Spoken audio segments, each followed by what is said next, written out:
Olá, tudo bem? Seja bem-vindo, seja bem-vinda ao canal Cromos. Antes de eu continuar falando sobre o tema proposto, eu quero pedir você para que se inscreva aqui no canal Cromos, dê um like aí se você gostou. Tudo bem? Comente aí, por favor. O tema de hoje, o culto a Deus. E eu estou dedicando aqui este tema aos presbíteros e pastores da Igreja Presbiteriana do Brasil, aos crentes da Igreja Presbiteriana.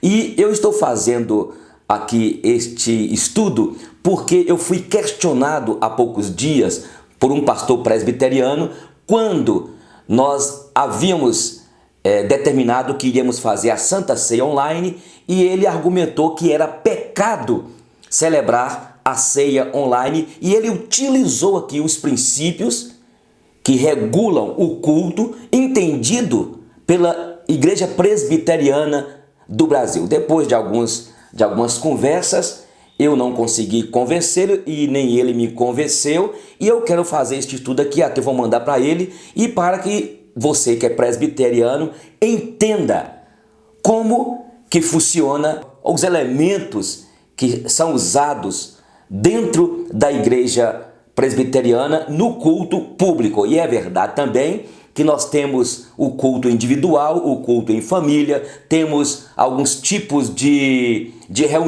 reuniões onde nós podemos utilizar a palavra de Deus, orações, mas aqui especificamente é o culto público. Veja bem, a Igreja Presbiteriana do Brasil adota como símbolos de fé a Confissão de Westminster, o Breve Catecismo e o Catecismo Maior. Nós temos uma Constituição e, inclusive, no capítulo 1, parágrafo 1 da nossa Constituição, reza que a Igreja Presbiteriana, ao adotar os símbolos de fé, a confissão, é porque ela expõe de uma maneira coerente, fiel às doutrinas bíblicas. Pois bem, aqui em Êxodo, capítulo 20, versículos de 1 até o 9, diz o seguinte: Então falou Deus todas estas palavras: Eu sou o Senhor teu Deus, que te tirei da terra do Egito, da servidão. Não terás outros deuses diante de mim. Não farás para ti imagens de escultura, nem semelhança alguma do que há acima dos céus, nem embaixo na terra, nem nas águas debaixo da terra. Não as adorarás, nem lhes darás culto, porque eu sou o Senhor teu Deus, Deus zeloso, que visito a iniquidade dos pais e filhos até a terceira e quarta geração daqueles que me aborrecem. E faço misericórdia até 1000 gerações daqueles que me amam e guardam os meus mandamentos. Não tomarás o nome do Senhor teu Deus em vão, porque o Senhor não terá por inocente o que tomar o nome do Senhor teu Deus em vão.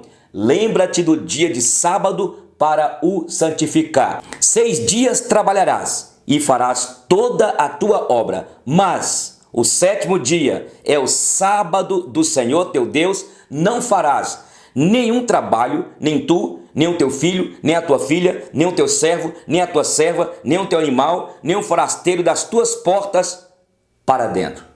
Mas também eu quero ler aqui a Confissão de Fé de Westminster, aqui no capítulo 21, parágrafo 1, sobre o culto religioso e o domingo.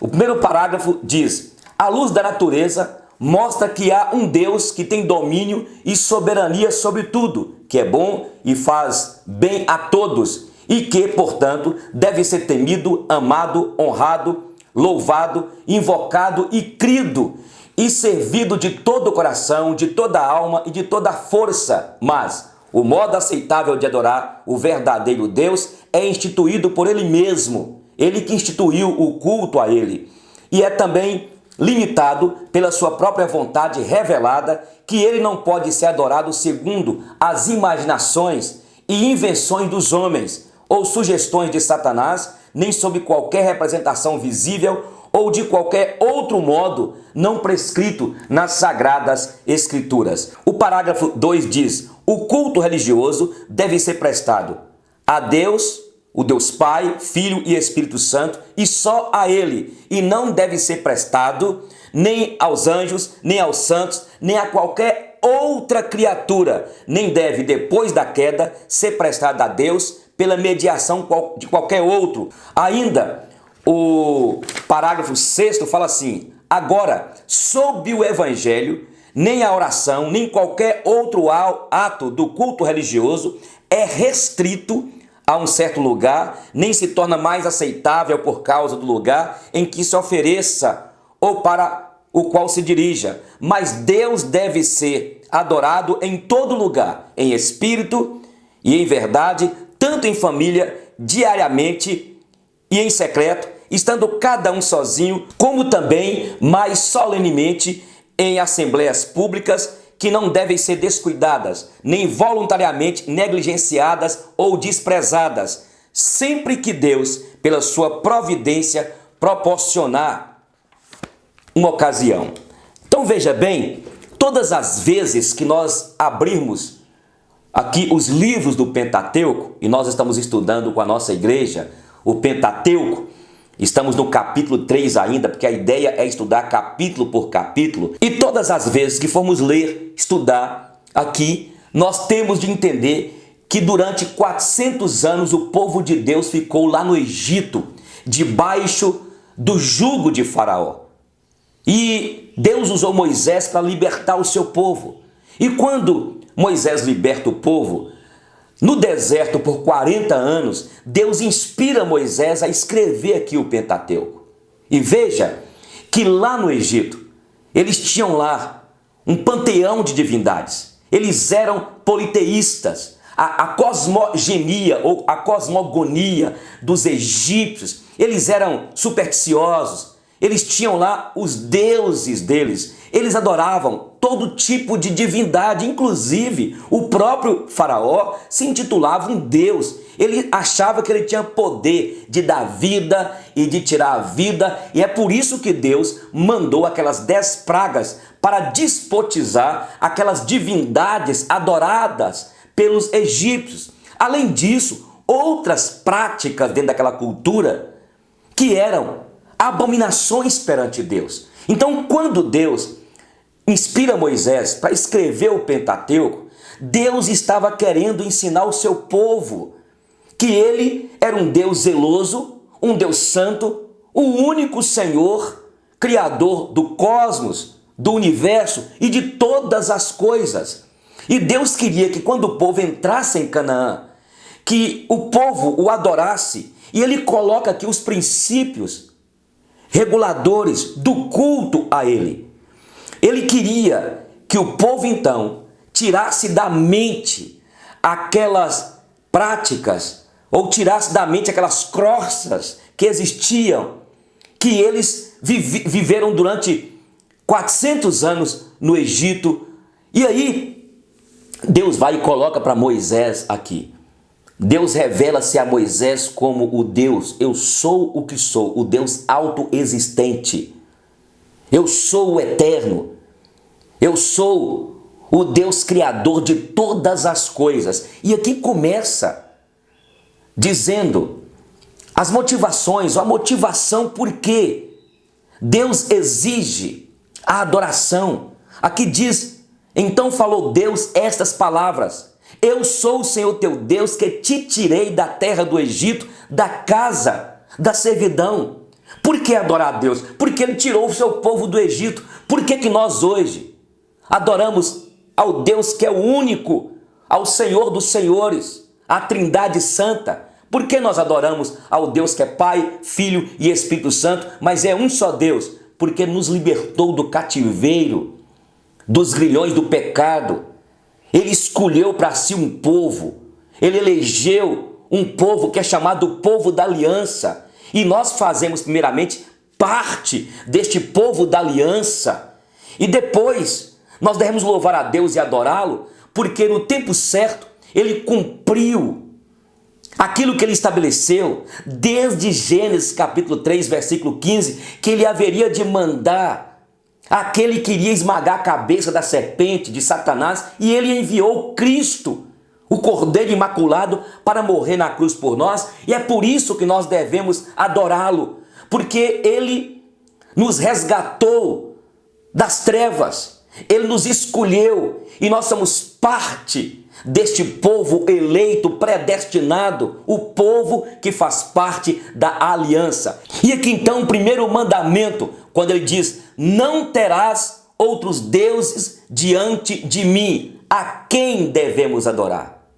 A Ele. Ele é o único Senhor, Criador de todas as coisas. Por isso que eu estou estudando com a igreja, para que a igreja possa voltar a estudar o tema da criação, a doutrina da criação. Nós precisamos mostrar às pessoas sobre a criação. É preciso estudar a doutrina da criação para vermos que este Deus, Ele é o único Senhor. E quando ele fala aqui, não terás outros deuses diante de mim, não é que Deus está dizendo que existem deuses, mas o contexto é exatamente porque o povo egípcios, na verdade aquelas nações da antiga Mesopotâmia, os babilônicos, todos eles eram politeístas. E Deus estava dizendo: olha, não existem divindades, vocês creem em divindades, ainda fazem imagens, vocês adoram deuses feitos de pedra, de barro, de pau, de ouro.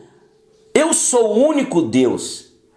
E daqui a pouco nós vamos ver que a adoração ao Deus da Bíblia é em espírito e em verdade. O segundo mandamento diz aqui: não farás para ti imagem de escultura, nem semelhança alguma que há em cima dos céus, embaixo da terra, nem nas águas debaixo da terra. Não as adorarás, nem lhes darás culto, porque eu sou o Senhor teu Deus, Deus zeloso, que visito a iniquidade dos pais aos filhos, até a terceira e quarta geração. Mas ele diz também aqui que aqueles que o servem, aqueles que o adoram, ele faz misericórdia até 1000 gerações. Aqui mostra que quando você adora a outra divindade, santos, a imagem de escultura, que inclusive entendemos em Coríntios, que quando você está ali adorando a imagem, prestando culto às imagens, há por trás ali demônios. Ele é um Deus zeloso. E aqueles que não adoram a Ele são amaldiçoados. É o que diz aqui a palavra do Senhor, aqui no segundo mandamento. Deus não quer que faça imagem de escultura. Agora, uma coisa interessante, e quando eu converti eu tive dificuldade quanto a isso, porque eu fui muito católico, eu fui coroinha de padre há muito tempo, porque Deus não está proibindo aqui obras de arte. Deus não está proibindo que a pessoa faça essas obras que são esculpidas. O problema é porque a Igreja Católica, e no início da Igreja Católica, eles até fizeram para que as pessoas pudessem olhar ali e serem inspiradas a adorar o verdadeiro Deus. Mas depois, aquilo se tornou um fim em si mesmo. Inclusive, quando, não sei se você já foi católico, mas aquela via sacra que existe, aqueles quadros, foram feitos de uma maneira pedagógica, didática, para que os fiéis católicos, aqueles que eram analfabetos de tudo, eram bem rudes, acabavam ali seguindo até um meio de evangelização. É como se fosse um teatro que não é móvel. Então Deus aqui não está querendo representações. Deus não quer no ajuntamento da comunidade, no local que foi consagrado para prestar a Deus culto de adoração e louvor e ações de graças a Ele, Ele não quer que utilize nenhuma representação. Inclusive, tem muitas igrejas no Brasil que estão se tornando judaizantes, principalmente neopentecostais e pentecostais, que tem colocado candelabro, que tem colocado Arca da Aliança, e tem uma igreja aí que aqueles homens que dizem que são os levitas entram com aquela Arca da Aliança, aquela arca, aquela maquete ali, e pessoas faltam ali ajoelharem, beijarem a Arca da Aliança. Na verdade, por isso que a gente entende que a igreja reformada é uma igreja sempre reformando, e eu tenho ficado muito preocupado e tenho feito sempre uma incursão dentro de mim como pastor, como líder, para ver onde que eu tenho falhado quanto a isso, para que o culto a Deus não se torne numa mistura. Mas veja bem, Deus não quer, Deus quer ser o centro do culto. O culto a Deus, ele deve ser o centro. E quantas vezes, permita-me dizer isso aqui, nós erramos e deixamos que o homem acaba sendo o centro. Aí a vaidade, muitas vezes o culto está acontecendo, o cantor, aquela pessoa que dirige a liturgia, o grupo de jovens do louvor, acabam ali caindo no excesso e Deus quer que ele seja o centro do culto. Confesso que outro tempo na nossa comunidade, que eu estou há 22 anos, quando a gente é ordenado, a gente sai do seminário ainda verde. E, por exemplo, nossa igreja tinha coreografias, outros tipos de adereços, e com o tempo eu fui amadurecendo, e assim o nosso Supremo Concílio, nossa igreja sempre está reunindo, e aí nós extirpamos. Eu tenho um vídeo aqui no YouTube, eu gostaria depois que você tivesse acesso a ele, onde eu trato na segunda carta de Coríntios, capítulo 3, primeiro sobre aquela questão, a letra mata e o espírito vivifica, e que muitos não compreendem. O outro também é quando fala onde há o Espírito de Deus, há liberdade. Eu, quando era evangelista, e como eu não tinha feito seminário, não era tão bom em exegese, né? Você aprende muita coisa quando você vai para o seminário, aí você depreende que o texto, quando Paulo fala sobre isso, não está tratando do culto a Deus, do culto público a Deus, mas Paulo está falando exatamente que em Cristo Jesus, quando nós temos o Espírito Santo de Deus, ele nos libertou das práticas judaicas que estavam trazendo confusão naquela comunidade e que eles precisavam de ser livres, porque a graça de Deus, o Senhor Jesus, nos libertou de todos os rudimentos dentro daquele contexto. Inclusive, a carta de Gálatas, Paulo fala com os crentes da Galácia que eles estavam desviando do evangelho da graça e estavam voltando às práticas do judaísmo.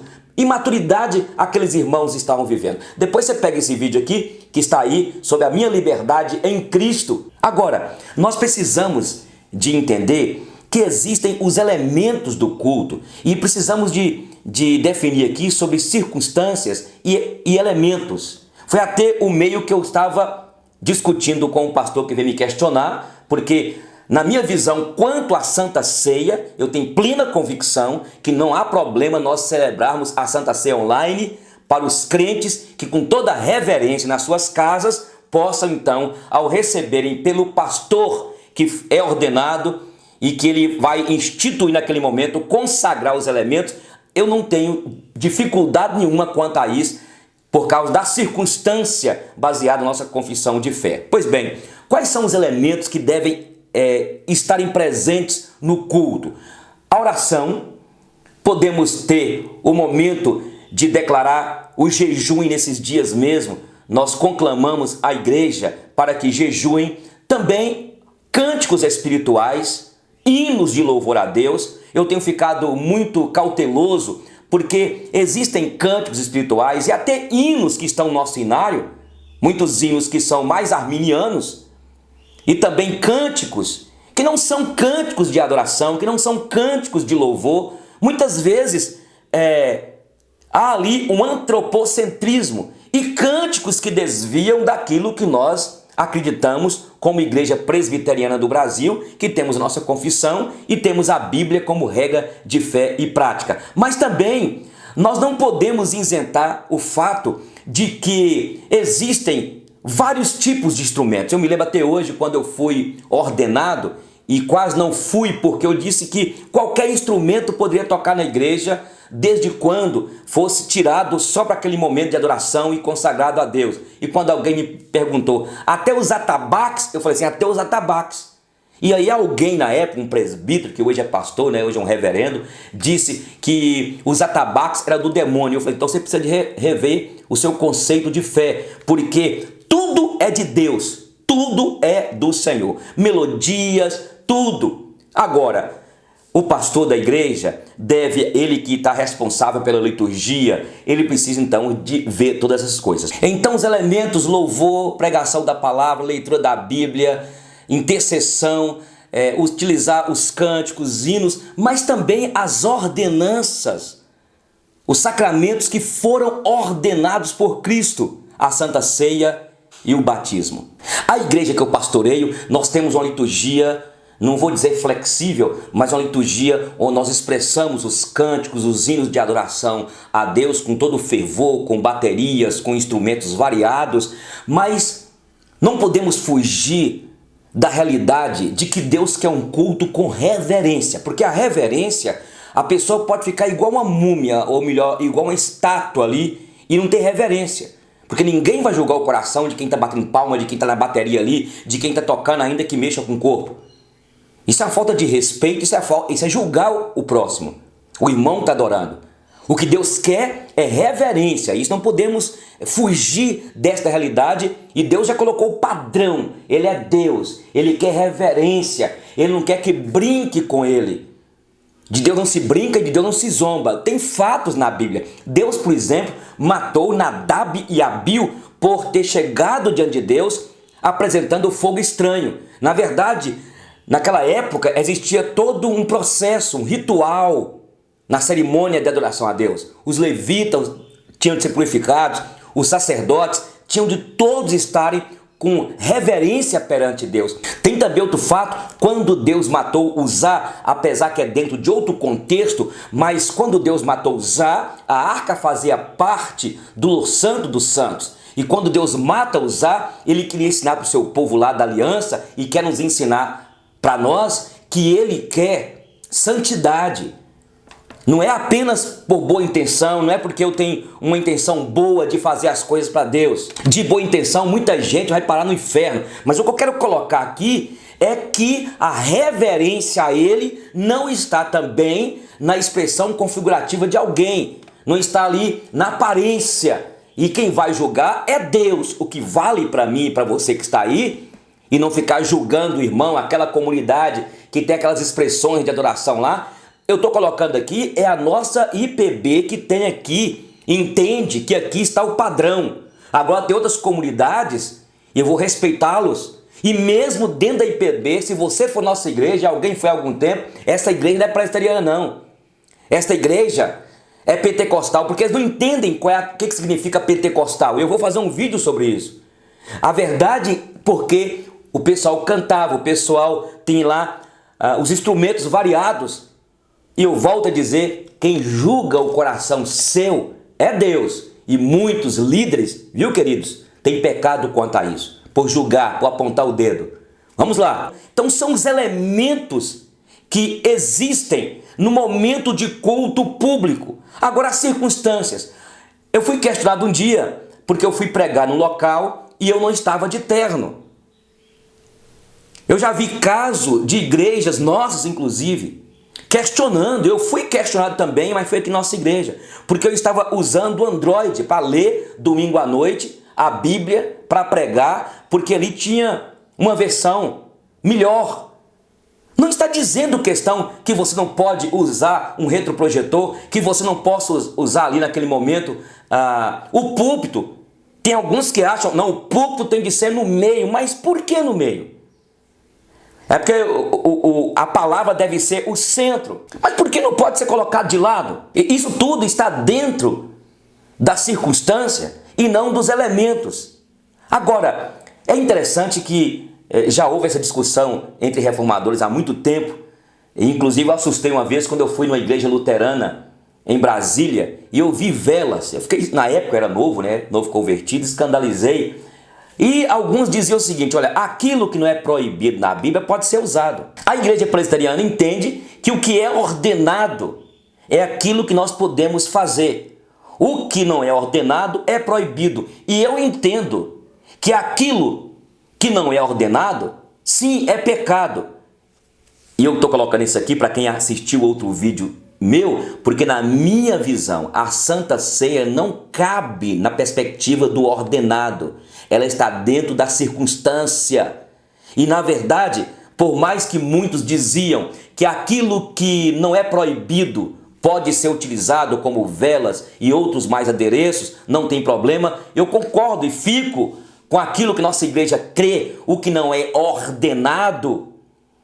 Aquilo que não é ordenado é pecado, é proibido. Quanto à Santa Ceia, para quem assistiu o meu vídeo, aqui uma resposta para meu colega amado pastor, eu entendo que a Santa Ceia não está dentro do ordenado, mas está dentro do circunstancial. Agora, outro detalhe aqui rapidinho, é que Deus aqui amaldiçoa os filhos, os netos, bisnetos, até a quarta geração. Mas aqueles que obedecem ao Senhor, Ele abençoa até 1000 gerações. Lembrando que eu não acredito em maldição hereditária. Essa heresia que tem entrado no arraial das igrejas e tem trazido um desconforto para os crentes e até mesmo a prisão na mente de muitos. Aqui diz, é o terceiro mandamento: não tomarás o nome do Senhor teu Deus em vão, porque o Senhor não terá por inocente o que tomar o seu nome em vão. Mas aí aquilo se tornou um fim em si mesmo. Este é o problema e este é o perigo que há hoje. Mas Deus não está condenando as obras de artes que são esculpidas. Vamos para o terceiro mandamento. Versículo 7, não tomarás o nome do Senhor teu Deus em vão, porque o Senhor não terá por inocente o que tomar o seu nome em vão. Alguns entendem que está falando aqui do juramento, mas na verdade, o nome de Deus é blasfemado quando nós chegamos diante do culto público com mentira. Deus já havia advertido o seu povo em Isaías 29. Este povo me honra com os lábios, mas o coração está distante. Eu sempre tenho pedido o pessoal do louvor, os presbíteros que iniciam o culto, para que se preparem antes, para que leiam várias vezes o texto, porque muitas vezes a pessoa pega o texto na hora ali e tem erros demais e ficam gaguejando. Então, Deus quer um culto em espírito, em verdade, não com hipocrisia. Por isso, na hora da Santa Ceia do Senhor, não é que eu sou contra alguém tomar ceia ali e depois pedir perdão a Deus, mas por isso tem muitas pessoas que estão vivendo na prostituição, adultério, no pecado, participam do culto a Deus e especificamente dos elementos em pecado. Não tomarás o nome do Senhor teu Deus em vão.